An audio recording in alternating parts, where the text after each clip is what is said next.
इन्होंने नाम नहीं लिखा। इनकी खरीद जो टाटा मोटर्स की है वो है 735 पे, और टाटा पावर में खरीद का लेवल इन्होंने नहीं दिखा है। दोनों ही स्टॉक्स पे आपकी राय मांग रहा है। देखिए, टाटा पावर नो डाउट एक स्ट्रॉन्ग फंडामेंटल वाला कंपनी है, 400 के ऊपर अभी ट्रेड कर रहा है। मुझे लगता है कि यहाँ पे तो आपको अगर एक व्यू है नेक्स्ट 6 से 8 महीना, यहाँ पे कुछ भी प्रॉब्लम नहीं है। बस प्रॉब्लम हम्म, स्टार्ट होगा अगर 400 के नीचे आता है तो लेकिन फ्रेश बाई इस जोन पे नहीं करना है। रिसेंटली हमने देखा कि अदानी पावर थोड़ा बहुत चला और टाटा पावर भी अभी चल रहा है। तो बेसिकली आई बिलीव कि अगर आपको फ्रेश बाई करना है, आपका फेयर वैल्यूएशन के साथ ही करना होगा, वो रहेगा थ्री ओके। 80 से लेके 370 के आसपास। तो फ्रेश बाइंग इसी जोन पे होगा, इस जोन पे नहीं है। और जिनके पास है बने रहिए, स्ट्रॉन्ग फंडामेंटल हम्म, है। एक रेसिस्टेंस है 410 के आसपास, अगर इसके ऊपर क्रॉस करता है उस केस में आपको बहुत जल्दी 450 से लेके 470 का भाव यहाँ पे आते हुए दिखेंगे। टाटा मोटर्स देखिए, लास्ट 1 1.5 महीने से ऑलरेडी चल चुका है। लास्ट टाइम का भी जो सेलिंग प्रेशर था टाटा मोटर पे, आप देखेंगे नियर हम्म, अबाउट 740 से लेके 750 के आसपास वहां से सेलिंग प्रेशर अभी हमने देखा है। अभी 722 के आसपास चल रहा है। आई बिलीव यहाँ पे भी अच्छा फंडामेंटल है। अगर आप 6 से 8 महीना टाइम देते हो तो फिर मुझे लगता है 850 से 900 का जो एक टारगेट है वो आता हुआ दिखेंगे टाटा मोटर्स के स्टॉक में। लेकिन फ्रेश बाई करना है 680 670 के आसपास। ओके। आयुष का सवाल है, वो पूछ रहे हैं आईओसी के बारे में। उन्होंने आईओसी पे बहुत शॉर्ट टर्म व्यू मांग रहे हैं। उन्होंने आईओसी 144.2 पे खरीदा है जून। ओके।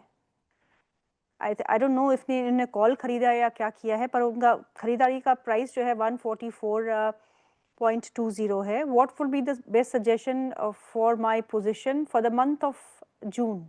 जून में ही। देखिए, आप बने रहिए 138 एक स्टॉप लॉस आपका होना चाहिए। वीकली बेसिस पे आप देखेंगे कि लास्ट 3 हफ्ता पहले का जो लो है ऑलमोस्ट 137 के आसपास। सो आई बिलीव 137 नहीं ब्रेक होना चाहिए। 137 130 एक सपोर्ट के तौर पे अभी काम करेगा। एक हम्म, रेसिस्टेंस है 164 165 के आसपास, तो बने रहिए। बहुत जल्दी हम्म, आपको टारगेट आते हुए दिखेंगे। वो रहेगा हम्म, 164 165। अगर 165 के ऊपर सस्टेन करता है और मुझे एक फ्राइडे हम्म, वाला क्लोजिंग चाहिए, वीकली क्लोजिंग, तो फिर हम्म, जाके इसमें और भी हायर जो प्राइस है देखने को मिलेगा, इज लाइक 175 से लेके 190 का जोन। लेकिन फिलहाल अभी के लिए स्टॉप लॉस होगा 137। हम्म। ओके। मोहम्मद अकमल का सवाल है, और ये सवाल है रिको ऑटो पे। उनके पास 700 शेयर है रिको ऑटो के eight the rate of 82 rupees. Short term का व्यू मांग रहे हैं आपसे। कौन सा ऑटो मैम? रिको ऑटो, RICO। 81 के आसपास चल रहा है। एंड बेसिकली अगर अब मैं स्ट्रक्चर देखता हूँ, स्ट्रक्चर थोड़ा धीरे धीरे बॉटम बनाने के बाद ऊपर आ रहा है। लेकिन इंटरेस्टिंग पॉइंट इसमें ये कि जब 100 के नीचे ब्रेक डाउन हुआ था, तब से हम्म, अभी तक कभी भी जो वीकली मूविंग एवरेज प्राइस है उसके ऊपर सस्टेन ही नहीं किया। और अभी का जो रेसिस्टेंस है वो ऑलमोस्ट 84 85 के आसपास है। देखिए, आज भी डे हाई है 84 के आसपास। 84 के ऊपर सस्टेन नहीं हो पाया। सो आई बिलीव एक बार अगर 84 के ऊपर सस्टेन होता है तो ये जो हम्म, ट्रेंड था, प्रीवियस ट्रेंड, वीकली जो एवरेज मूविंग प्राइस है उसके ऊपर सस्टेन होने लगेगा। तो उसके ऊपर भी कुछ यहाँ पे हायर प्राइस देखने को मिलेगा। फिलहाल अभी यहाँ पे फ्रेश बाई नहीं करने का है। और मैं मार्केट में एक बार देखता हूँ कि अगर कुछ करेक्शंस आता है, क्योंकि मैं बहुत सेफ खेलता हूँ मार्केट में, सेफ इन्वेस्टर हूँ, सेफ एनालिस्ट हूँ। सो आई बिलीव एक बार 78 77 का भाव यहाँ पे आना चाहिए। तो बने रहिए यहाँ पे। स्ट्रक्चर वाइज तो कुछ प्रॉब्लम नहीं है, लेकिन फिलहाल 85 के ऊपर 84 के ऊपर ही यहाँ पे ब्रेकआउट आएगा। ओके। जसगीर का सवाल है, वो पूछ रहे हैं नैल्को और शिपिंग कॉरपोरेशन ऑफ इंडिया के बारे में। नैल्को उन्होंने खरीदा है 201 रुपए के भाव पे, और शिपिंग कॉरपोरेशन ऑफ इंडिया उनके पास है 223 के भाव पे। 3 महीने का व्यू रखते हैं और आपसे सलाह मांग रहे हैं। मैम, पहले मैं एक स्टॉक का नाम बता देता हूँ, नहीं तो भाग जाएगा। स्टॉक का नाम है हब टाउन लिमिटेड, ठीक है? Hub HUB, okay. Hub town limited. तो अभी 215 के आसपास चल रहा है। मुझे लगता है यहाँ पे एक पोटेंशियल जो बाइंग है अभी हो रहा है वॉल्यूम के साथ। आज 13% ऑलरेडी रैली हो चुका है। देखिए, मुझे लगता है हम्म, 214 से लेके 215 एक अच्छा बाइंग जोन है, अच्छा वैल्यूएशन है। आपको यहाँ पे करेंट जोन से बाई करके जाना है। एक स्टॉप लॉस आपको हम्म, मेंटेन करना है 202 के आसपास। 202 हम्म। रहेगा आपका स्टॉप लॉस। और यहाँ पे जो टारगेट आएगा, पहला टारगेट 220, और सेकंड टारगेट मेरा रहेगा 225 रहेगा। 225 मेरा सेकंड टारगेट, 220 मेरा फर्स्ट टारगेट। और मेरा जो व्यू है नेक्स्ट 2 से 3 हफ्ता, और आपको 202 का एक स्टॉप लॉस मेंटेन करके जाना है। ओके। पोजिशनल बाय कॉल दी है आपको अभी प्रदीप ने यहाँ पे। हब टाउन पे दी है। आज एकाएक 13% का इजाफा स्टॉक में देखने को मिल रहा है और 202 का स्टॉप लॉस लगा के आपको 220 और 225, एम आई राइट प्रदीप? यस यस उन एग्जैक्टली मैम। टारगेट्स के लिए आप इसको होल्ड कर सकते हैं 1 से 2 हफ्ते के लिए। So it's a positional call जो आप जिसमें आप इन्वेस्ट कर सकते हैं, इन्वेस्ट नहीं, ट्रेड कर सकते हैं। So yes. Pradeep, NALCO and shipping corporation of India क्या करना है? कि नैल्को बेसिकली 189 के आसपास चल रहा है, एक रेसिस्टेंस है मल्टीपल। तो लास्ट टाइम जब ब्रेकडाउन हुआ था उससे पहले एक सैंडविच पैटर्न बनाया था ऑलमोस्ट 195 194 के आसपास। तो वहां पे हम्म, सैंडविच पैटर्न बनाने के बाद वो नेगेटिव हो गया और नीचे आ गया, और मुझे लगता है कि 195 जब तक क्रॉस नहीं होगा ना, तो नेक्स्ट जो रेसिस्टेंस है इसका 220 के आसपास है, तो वहां तक नहीं जाने का पॉसिबिलिटीज थोड़ा ज्यादा लग रहा है। सो ये है कि हम्म, अगर 195 एक बार क्रॉस होता है उसके बाद यहाँ पे रैली आ जाएगा। आपको अभी यहाँ पे फ्रेश बाय नहीं करने का है। आपको यहाँ हम्म, पे अगर फ्रेश बाय करना है तो 182 178 अच्छा रेंज है, वहाँ पे आपको बाय करके चलना है। इस केस में एक स्टॉप लॉस रहेगा 162 के आसपास। और शिपिंग कॉर्पोरेशन ऑफ इंडिया देखिए, बेसिकली बहुत बार हमने देखा कि 217 220 के आसपास गया। इनफैक्ट लगातार 4 दिन सस्टेन ही नहीं हो पाए 220 के ऊपर। सो आई बिलीव हम्म, 220 एक इसके लिए रेसिस्टेंस के तौर पे अभी काम हो रहा है। तो 220 के ऊपर अगर जाता है तो उस केस में आपको एक बार 235 से लेके 250 का प्राइस आते हुए दिखेंगे। फिलहाल स्ट्रक्चर बहुत स्ट्रांग है, नैल्को का भी एससीआई का भी, दोनों स्ट्रक्चर बहुत स्ट्रांग है, फंडामेंटल स्ट्रांग है। छोटा मोटा डीप में बाय करने का सलाह रहेगा, करेंट जोन से भी आप एवरेज करके जा सकते हो। जिनके पास है बने रहिए नेक्स्ट 4 से 5 महीने के लिए। एक बार हब टाउन का चार्ट देखेंगे प्लीज। अभी प्रदीप ने रिकमेंड किया है और स्टॉक अब 15% ऊपर हो गया। जब हमने बात की थी तो सिर्फ 13% था। स्टॉक इज नाउ अप 15% और बहुत ही करीब है प्रदीप के फर्स्ट टारगेट 220 के आसपास। प्रदीप, टारगेट तो आ गया। कितने हफ्ते आपने कहा था इंतजार करने के लिए?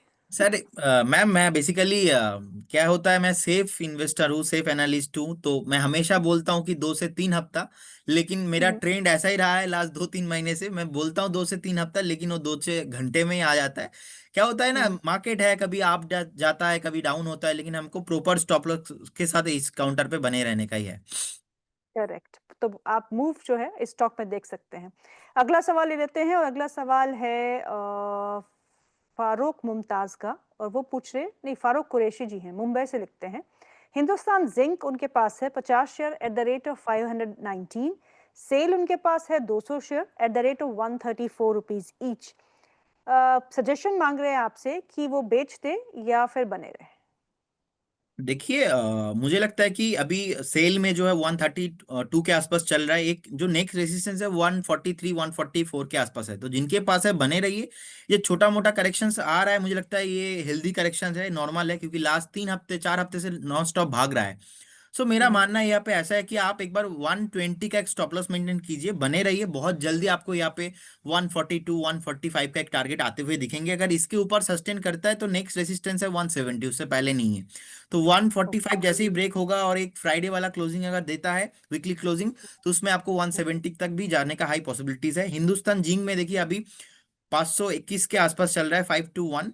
और इंटरेस्टिंग या पैटर्न ये कि यहाँ पे कंसोलिडेशन हो चुका है, कंसोलिडेशन होने के बाद एक ब्रेकआउट आया है। और लास्ट टाइम जब ब्रेकडाउन हुआ था ऑलमोस्ट 690 से नीचे आ गया था, ऑलमोस्ट आधा हो गया, 50% नीचे डाउनफॉल हो गया था, लेकिन कभी भी अपना वीकली जो मूविंग एवरेज प्राइस है उसके ऊपर सस्टेन नहीं हो रहा था। अभी बहुत ओके। टाइम बाद रिसेंटली क्या हुआ, 505 के ऊपर वीकली जो मूविंग एवरेज प्राइस है उसके ऊपर सस्टेन हो रहा है। So as per the my interpretation यहाँ पे आपको होल्ड करना है, वेट करना है। बहुत जल्दी आपको यहाँ पे 545 से 560 का जो टारगेट है वो आते हुए दिखेंगे। ओके, अगला सवाल ले लेते हैं, कमलेश जी का है। Very good afternoon Pradeep sir. Cyient और इन्फोसिस में लॉन्ग टर्म के लिए क्या बाइंग लेवल्स होने चाहिए?